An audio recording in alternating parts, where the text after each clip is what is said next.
I have some booms for you today. Booms relating to the world of global public health and specifically related to the pandemic. By the end, I'm sure you'll see why we call it plandemic. I've already done videos about this, I know, but this is all new information and I haven't seen some of this covered anywhere. The information is going to include new background on Event 201, on Anthony Fauci. We're going to talk more about Bill Gates and some of the characters we've already discussed. But what is being revealed, not just by myself, but tons of excellent research out there. But what is being revealed, in my opinion, is that the world of global public health in general, is run like a mafia. It's like there's a Don somewhere and he's got all these families that go by NGO names, that go by world body names. These are like mafia families. And they're using money laundering and extortion and a kind of a protection racket scheme to cripple nation states and at the same time, of course, enrich themselves. So that's where we're going today. And like I say, boom, boom, boom. I believe there's some really shocking information in here. The only way I know how to tell this story to you is to kind of go through how I discovered it. And so the first thing that led me to what I'm going to cover today was this.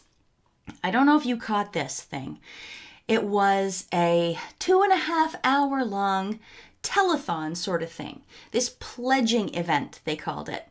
Hosted by Ursula von der Leyen, the president of the EU.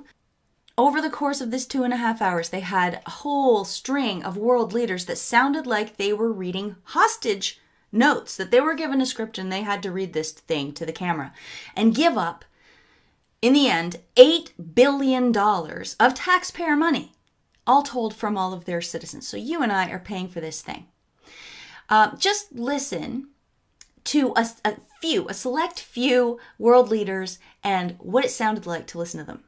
Better diagnostics, treatments, and a safe and effective vaccine. COVID-19 diagnostics, therapeutics and vaccines. Largement du développement et du déploiement rapide de diagnostics, vaccins et traitements efficaces. Universal access to vaccination, treatment and diagnostics. Equitable access to new COVID diagnostics, therapeutics and vaccine. We must all work together on improving diagnostics, accelerating therapies, and ultimately developing a vaccine. We need to make vaccines, treatment, and diagnostics accessible to everyone. Vaccines, treatments, and diagnosis will be the most effective way to do it. We need new diagnostics, vaccines, treatments, and an equal distribution to all. On equitable access to diagnostics, treatments, and vaccines. And affordability of the vaccines, therapeutics, and diagnostics. In order to develop adequate treatments and vaccine. I don't know about you, but that was embarrassing for me to hear them back to back saying basically the same thing that they were obviously told to say by somebody. The question is, who is that somebody? Where is this money that's being pledged going? Well, I do have an answer for you for that. I'll get to that a little later. But the interesting thing about this pledging event was that in addition to the world leaders, Ursula von der Leyen also had on testimonials from the people who are going to be benefiting from this. And here's Ursula von der Leyen, just really quickly, introducing each one of them so you get to familiarize yourselves with the names of the organizations. For the World Health Organization, Director General Dr. Tedros. And now we move on to the World Bank, the World Economic Forum. For the International Federation of Pharmaceutical Manufacturers, the Bill and Melinda Gates Foundation. For Gavi, the Vaccines Alliance. For the Coalition for Epidemic Preparedness Innovations, CEPI. Without you, Victor, my friend, all this would not have happened. I'm Victor Zhao, President of the U.S. National Academy of Medicine and a board member of GPMB, the Global Preparedness Monitoring Board. The one that set me off on this journey today was the very last one there. Victor Zhao. Victor Zhao, who they said was president of the National Academy of Medicine and a board member of the Global Preparedness Monitoring Board.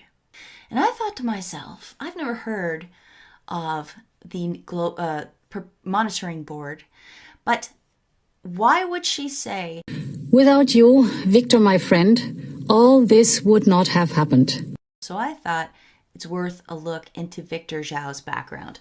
So that's what we're going to start with.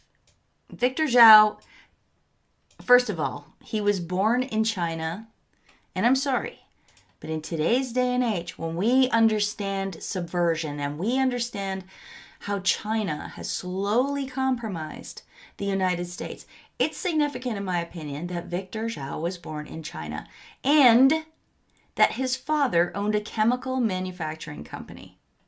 Well, chemical manufacturing, that is big pharma. Most people, I guess, well, I don't know. I used to think of chemical manufacturing as chemicals. I didn't put it together that it was drugs and poisons and insecticides and things like that.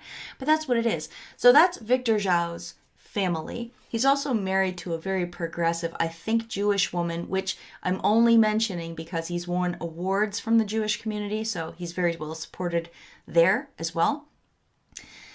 But listen to just some of the things Victor Zhao does and did. President of the U.S. National Academy of Medicine, serves as vice chair of the U.S. National Research Council. He's Chancellor Emeritus and James B. Duke Professor of Medicine at Duke. He was also Chairman of Medicine at Harvard, as well as Chairman of Medicine at Stanford U. And he served on the Board of Health Governors of the World Economic Forum and chaired its global agenda. He was also on the advisory committee to the NIH director. And that's significant because Anthony Fauci at the NIAID is in the National Institute of Health as well. And there's so much more that isn't listed in that 2018 biography that I just showed you. So one of the things they talked about was that he is chairman of NAM, the National Academy of Medicine. Just get a load of this logo, by the way. I know medicine is associated with a snake, but it's usually on the caduceus. To remove it from that is a little odd. And to have it arranged so that there are 3 6s showing in the logo, also, it raises a red flag for me. How can it not? I don't know if you can see the 3 6s, and it's hard for me to point them out. The one is right in the middle. You can see that one. Then there's like a big one that is the whole outside, like that. There's the one that comes from the neck of the snake and up and back around this way. Victor appeared at a nurses' conference, and instead of me reading this to you, why don't I let you watch the clip? So as of July 1, 2014, we reconstituted the national academies so that the IOM is now a national academy itself, hence called the National Academy of Medicine. Although we call National Academy of Medicine, I don't want you to have this name fool you to think we only focus on medicine. We are about health. It's a much broader mission, and I want to make sure you get that message. There are many different reasons why we use this name for internal purposes, and etc. The second is to create reports that these recommendations are our recommendations, and frequently, because our work is also commissioned by Congress, by U.S. government, and by global governments, they are the recommendation for policy, for legislation, for law, etc. Did you notice that he tells them not to be confused by the name? And he said, we use that name for a lot of reasons. It almost is like we need to keep up credibility. We need to keep up appearances. The National Academy of Medicine, which was founded by an act of Congress, is no longer part of the government. Here is how the National Academy of Medicine gets its funding now. From these foundations. Of note, the Bill and Melinda Gates Foundation, the Wellcome Trust, the Rockefeller Foundation, the U.S. State Department through the USAID, And the World Economic Forum, you will notice, is part of the oversight group. Some of these double up. The Wellcome Trust is part of the oversight group. The Rockefeller is part of the oversight group. To me, when I discovered that, that was a boom. The National Academy of Medicine is actually a 501c3 organization, a foundation, and it's funded by other foundations. And it just so happens it's funded by some of the usual suspects. I mean, just for your reference and records, here is a graphic. All right, the other thing that they said that he was part of is this GPMB, Global Preparedness Monitoring Board, and I was very curious about that as well. It turns out you don't even need to look hard. The GPMB is the World Health Organization and World Bank. You can see it's co-convened in May 2018 by the World Bank Group and the World Health Organization. So it just made itself a seemingly independent organization. So when the public hears it, they're not going to think, oh, that's the World Health Organization again? That's the World Bank again? God, they do a lot of stuff. No. It's a front organization, isn't it? I mean, they don't hide it, but you have to go looking for it to find it. The funders of the GPMB are the Bill and Melinda Gates Foundation, the Wellcome Trust, Germany, and this NGO called Resolve to Save Lives, which is run by a guy called Tom Frieden, who is the former head of the CDC and the former New York Health Commissioner. He also worked on Bloomberg Philanthropies. We're not going to talk very much about him today. That's left for another dig. On the GPMB website, we see that they had commissioned several organizations to write them reports about global health. And those organizations are down here: Red Cross, Johns Hopkins, Chatham House, Wellcome. And believe it or not, they even asked themselves, the World Bank and the World Health Organization, to write these reports. Down here, they specifically thank a guy called Tim Evans, and we're going to get to him in a minute. Just remember that they said that. Here's the reports that resulted from this commissioning. I just want to draw your attention to this particular one, which was written by the Independent Oversight Committee for the WHO Health Emergencies Program. The title of it is From Never Again to the New Normal. That's kind of creepy, because aren't they constantly saying that to us right now? The new normal, the new normal. And that report was written before this one, which came out in September 2019. I know that because this report, written by the GPMB, took the results of all of these and then made sort of a synopsis document here. I'm going to give you now a very quick look at their 7 most important points that came out of all of those reports. You're going to love it. The GPMB says 7 urgent actions to prepare the world for health emergencies. They must prioritize and dedicate domestic resources and recurrent spending for preparedness towards the Sustainable Development Goals. That's point 1 of what the GPMB wants, and what all those other 7 organizations recommended as well. Remember that. So here's points 2 and 3. Countries and regional organizations must lead by example and follow through on their political and funding commitments. They must build strong systems. This is point number 3.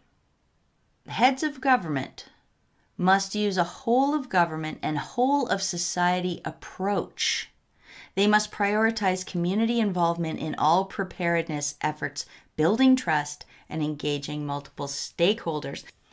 I don't like this whole of government plus whole of society approach to preparedness, because what does that sound like? That sounds like totalitarianism.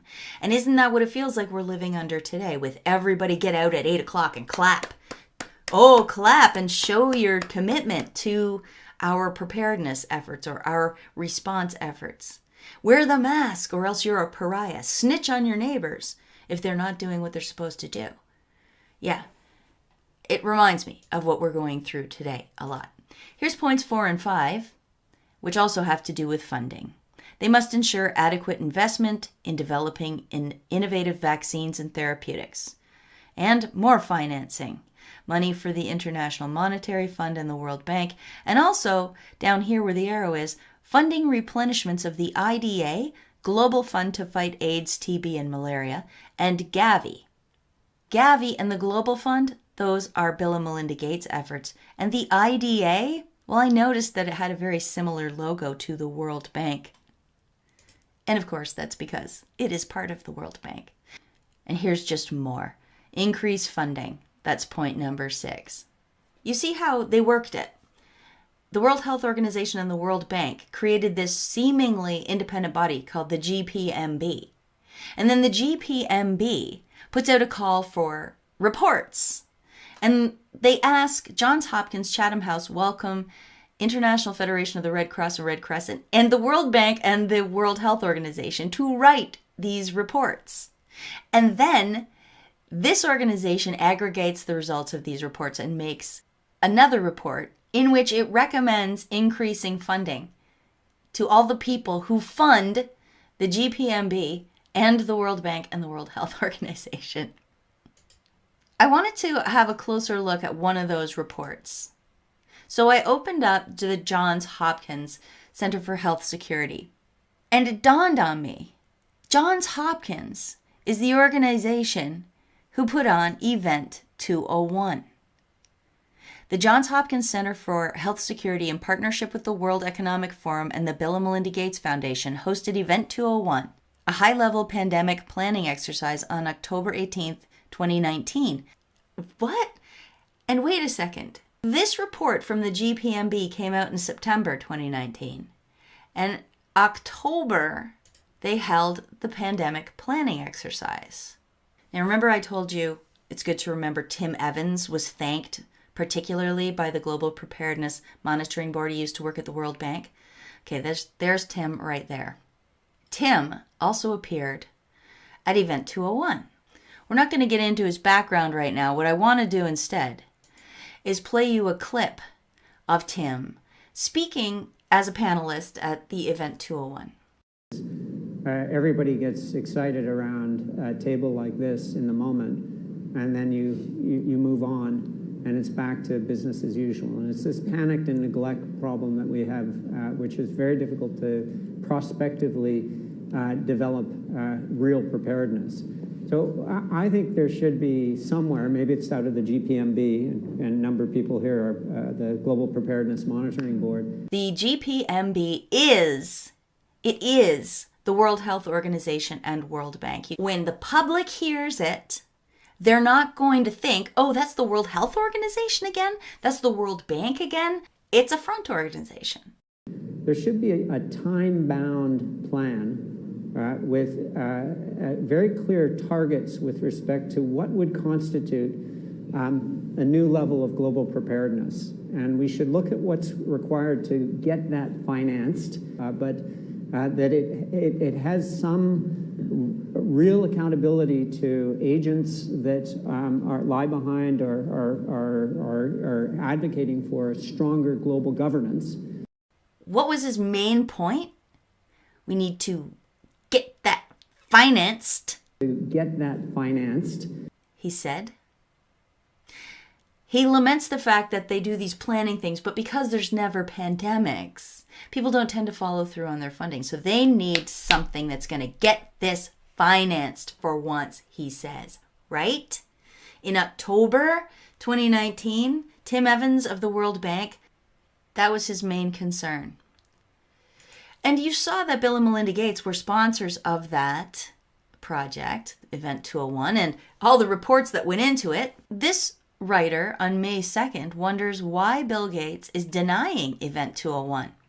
Now, it's not like Bill Gates was asked about Event 201 and then said, no, I know nothing about this, it never happened. But what he did say was, on April 12th, 2020, Bill Gates said in an interview to the BBC, quote, now here we are, we didn't simulate this, we didn't practice, so both the health policies and economic policies, we find ourselves in uncharted territory. Which is not true, because Event 201 was very extensive, and it focused very much on economics, financing. But what it really, really focused on, if you watched it, if you've seen my videos and others, you'll know, was controlling the message. It wanted to flood the zone with their own propaganda. A couple of strategies that are available to us, one of which is the flood strategy. And flooding good information. Flood the zone. Flood. A manifestation of flood. Flood good information. Flood the zone. And what have we seen? We've seen nonstop coronavirus messaging everywhere. They're also censoring anything that goes counter or exposes them. For example, my video on Event 201 that I did months ago, which got almost 400,000 views, ixnay. They're also trying really hard to censor Judy Mikovits's anything she does, they try to censor it because she's exposing Dr. Anthony Fauci for the fraud that he is. Now, why would Bill Gates want to deny Event 201? Well, maybe because if you look at it, you'll see that the guy from the Bill and Melinda Gates Foundation, there he is right there. You want to look at the Event 201 players? Christopher Elias, along with Timothy Evans and many others. Chris Elias, he is the face of the Bill and Melinda Gates Foundation. I thought to myself, while I'm looking at board members, let's look at the board members of the GPMB, the Global Preparedness Monitoring Board, who we now know was involved in the background setup of Event 201. Let's look at the board. Well, there's Victor Zhao, there's Chris Elias again, and there's Jeremy Farrar. Hang on. There's Jeremy Farrar. Wow, I'm starting to see a massive pattern emerge, aren't you? And this guy, George Gao, he was also at the Event 201 as one of the players. And he is from China's CDC, China's Center for Disease Control. But you notice, I blacked one of the people out. I redacted them. And that's because I want you to have been fully prepared for the boom. Are you ready? Who lies behind the redaction? Anthony Fauci. Anthony Fauci, the guy leading the coronavirus task force. You guys all already know who he is, but there he is on the board of the Global Preparedness Monitoring Board, who was responsible for commissioning all of those reports, all of the reports that gets funding from these guys over here, which made its own report that eventually translated to Event 201.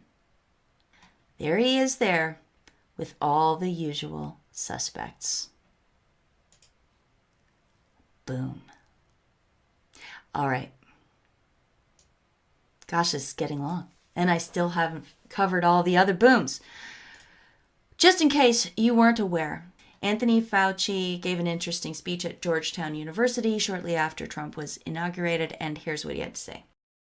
I thought I would bring that perspective to the topic today, is the issue of pandemic preparedness. And if there's one message that I want to leave with you today, based on my experience, and you'll see that in a moment, is that there is no question that there will be a challenge to the coming administration in the arena of infectious diseases, both chronic infectious diseases in the sense of already ongoing disease, and we have certainly a large burden of that, but also there will be a surprise outbreak. And He had no doubt that there would be a surprise pandemic. How can you have no doubt that there will be a surprise? It's a contradiction in terms. But yeah, isn't that very interesting? And just let me add this little part. So from my own personal experiences, why I can say with some confidence that history tells us that we will definitely get surprised in the next few years. So it all started for me when I became director of NIAID, and that was in 1984. And I had my graphics people do a sort of a map of the United States of America, and I put on the map this new emerging infectious disease, which is HIV/AIDS. And I take that map, and one way or another, Every single time I testify before the Congress, particularly for my budget, almost always for my budget, and I talk about global health and emerging infectious diseases, I add one, sometimes two, sometimes three, either new diseases or re-emerging diseases. He's kind of just laying it bare right there. Every time he had to go up in front of Congress for his budget, he would just add in infectious diseases onto his map. Yeah, that works, I guess, Anthony? It shows that he doesn't even see what we see when we hear him say that. And just another little bit about Anthony Fauci before we move on. He was at the Bill and Melinda Gates Global Grand Challenges Scientific Board. He was on their board from 2003 to 2010, directly for Bill and Melinda Gates, for 7 years. That was a little while back, but they obviously have a tight relationship. And we find along the way that in addition to Victor Zhao, we also have Anthony Fauci as a board member of this organization. And in the end, we're going to see more connections. So let's keep going. Now remember, this all started because I was looking at this coronavirus global pledging event, and I wanted to know more about Dr. Victor Zhao. We already know quite a bit about him, but there's more you don't know. He also is on the board of this organization called Research America. And in this organization's website, I found a celebration of this CEPI organization. Connecting Curiosity to Cures, CEPI hopes to eradicate epidemics. This was written in February 2017. And we look down here, and sure enough, it's founded by the Gates Foundation, Wellcome Trust, World Economic Forum, and the governments of Norway and India, it says. CEPI is currently led by an interim board made up of internationally renowned experts in the fields of public health, vaccine development, and infectious diseases, including Research America board member and president of the National Academy of Medicine, Dr. Victor Zhao. Mind blown. I wanted to learn more about CEPI. First of all, I want to know how one man can possibly do all of this. Do you think perhaps he's a representative of other interests? I wonder who those other interests might be, because I find it hard to believe that he could do a quality job at any of this all at once. But I digress. I wanted to see if indeed that was who really founded CEPI, so I looked a little further, and I found this clip from the World Economic Forum. I am delighted to welcome you to this conversation about the work of the Coalition for Epidemic Preparedness Innovation, which is, I have to say, one of the more extraordinary initiatives to come out of Davos recently. It was born out of a conversation a year ago. It's a concrete initiative between governments, foundations, and the private sector. Governments of Norway, Germany, Japan, and India. Two of the biggest foundations in the world, the Bill and Melinda Gates Foundation, the Wellcome Trust Foundation. Strong support from the world's 6 biggest pharmaceutical companies, GSK, Merck, Johnson & Johnson, Sanofi, Takeda, and Pfizer. Okay, so the article in Research America left a few people and organizations out. Namely, they didn't at all mention a couple of the other countries involved, and they didn't mention that it was co-founded by a handful of the world's largest pharmaceutical companies, did they? To me, this is a huge boom, as big as Anthony Fauci. It's very significant because all that money is going to those guys, and those are pharma companies. In this article from May 5th, so the day after the pledging event, it says world leaders, international organizations, and companies have pledged 7.4 billion euros to develop new tools to detect, treat, and prevent the novel coronavirus. Leaders said that each euro or dollar will be channeled through global health organizations such as CEPI, Gavi, the Vaccines Alliance, and the Global Fund and UNITAID. When they were doing this telethon, I thought to myself, well, who is collecting this? The EU? Is the EU collecting it? And then they're going to give it out to who and how and when and where? No, it turns out that those organizations are the ones that's going to collect the money, and then they're going to give it out. Oh, right. Are they? So When Melinda Gates appeared in her condescending, surreal testimonial on that coronavirus pledging event and said this: by combining the world's expertise and brain power and resources, we can attack this disease in the way it's attacking us globally. And by working together, we can beat it much faster than if we were working alone. Our foundation is proud to partner with you, and I'm pleased to announce today that we will pledge $100 million towards this effort. You can see how it isn't generosity at all. She is literally giving that $100 million back to herself. And it's probably the same with all of these organizations. They have ways of translating that money into business gains for them outside of their foundations. Bill and Melinda Gates, as James Corbett just explained on his excellent video, which I will link to in the description box, he just explained that the Bill and Melinda Gates Foundation exists, but Bill and Melinda Gates also have something called the Bill and Melinda Gates Foundation Trust, which is where they can profit. And these things work together. They push for vaccines, and in the meantime, they're investing in vaccine companies with their trust. And all of these guys are doing the same thing. Okay. They set all of this up. They set this up as the repository for where they were going to demand we send the money to, right? The World Economic Forum mafia, basically. The Davos set. That's them again. And then they make this whole sham, pretending there's a whole bunch of different organizations involved, but really it's all just them again, to write reports, which then produces a pandemic planning event where all they really focus on is controlling the message and getting finance. Get this financed. To get that financed. Then what happens? Boom! A real coronavirus pandemic happens. Really? Incredible. It's basically like protection money racket. When the mafia comes swinging into town and they go into the new, they go into the pizza parlor and they say, there's a problem around here with your windows getting smashed out. We can help you with that. We can make sure your windows don't get smashed out. And the person says, the pizza parlor owner says, there's no problem. I've never seen anybody's windows get smashed out. And that night after he locks up, sure enough, his windows get smashed out. And now he wishes he had have paid the protection money, right? So this allows them to now say, well, country leaders, we tried to warn you. We tried to get you to pay up before, but now look what's happened. Now everybody's dying in all the hospitals. Now our economies are going in the toilet. Please give us the money now, or it's just going to get worse. And aren't they saying that? It's just going to get worse. This is the new normal. Funny enough, the title of one of the reports that the Global Preparedness Monitoring Board commissioned.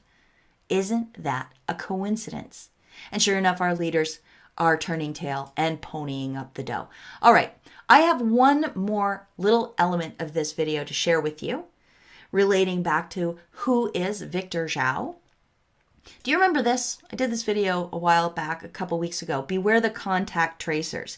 And in this video, it showed Clintons, Bill Clinton and Chelsea Clinton, interviewing various people who, and they were talking about how anyone that tests positive with COVID-19 is going to be called up by an army of contact tracers who are going to quiz them on who they'd talked to and where they'd been. And then they were going to call those people and warn them, you might have been exposed to COVID-19, right?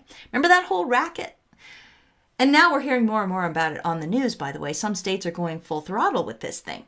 All right, so this woman that Chelsea Clinton was talking to, her name is Ophelia Dahl, and her organization is called Partners in Health. They were one of the ones that was already hiring contact tracers. They'd already hired 1,000 of them, and they wanted more. Well, it turns out Victor Zhao has a connection back to this. Here he is appearing at McGill University, his alma mater, with his wife, giving a speech because they're opening a new institute there. It's called the School of Population and Global Health. They're starting to really show their eugenics at this point when they're going to put population right in the title, if you ask me. The guest, along with the Zhaos was a guy called Paul Farmer. And Paul Farmer, as I discussed in my contact tracer video here, is another partner in Partners in Health. He works directly at the same level as Ophelia Dahl, and those two have known each other for years, and so have the Zhaos. Listen to this short clip. And one thing I would like to say that we've known Paul Farmer for quite some time.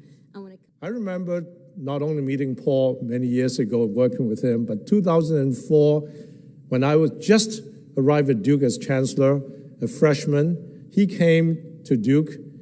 You know, he is a Duke alumnus. So there you go. But I'm not done.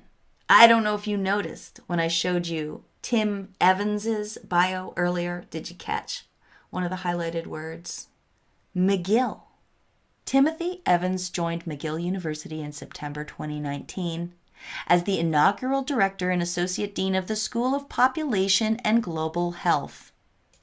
You're kidding! You're kidding! The gang's all there. I'm going to give you a screen grab that you can have for posterity, but it doesn't explain too much. There's just too many arrows necessary. Here's the shape of it. You can see how many times these faces repeat. The list of who benefits is the same list as the people setting policy and the people pressuring governments to pledge our taxpayer money for their plandemic. Oh yeah, that reminds me. Another little interesting bit from this report commissioned by the Global Preparedness Monitoring Board.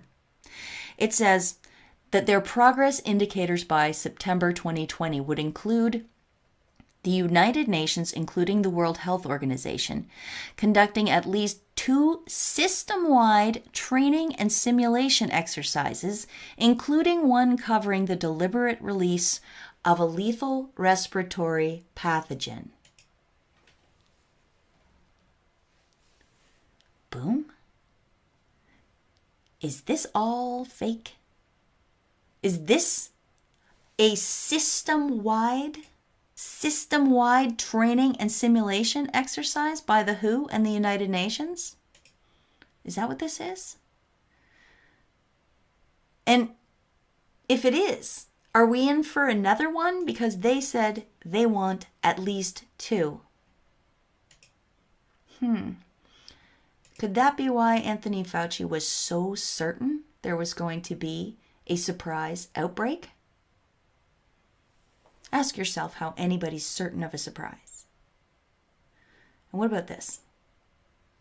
U.S. could be in for a bad fall and a bad winter. A second round of the coronavirus is inevitable, says Anthony Fauci. Yeah, well, that would help them, wouldn't it? And it would be true to their plan, put out by the Global Preparedness Monitoring Board that we know Anthony Fauci is a board member of. All right, guys. I'm going to stop talking now. I hope you enjoyed this video. I hope you could follow it. If you would like to support my work or say thank you for the work you've seen over the past little while, you can drop me a tip at my paypal.me address, which will be in the description box below. Also, I have a P.O. box where I accept other forms of payment. Not payment, just tips. So thank you so much to everybody who has taken the time to do that. I love your letters. I'm going to have to do another mail thing, I think, but maybe I'll just post it on BitChute. I like to kind of keep my channel to newsy stuff. Don't forget to follow me over on BitChute. I will put my link in the description box, and I'm on Twitter at 99freemind. I know I said I was quitting, but I haven't yet. What else can I tell you? I don't know.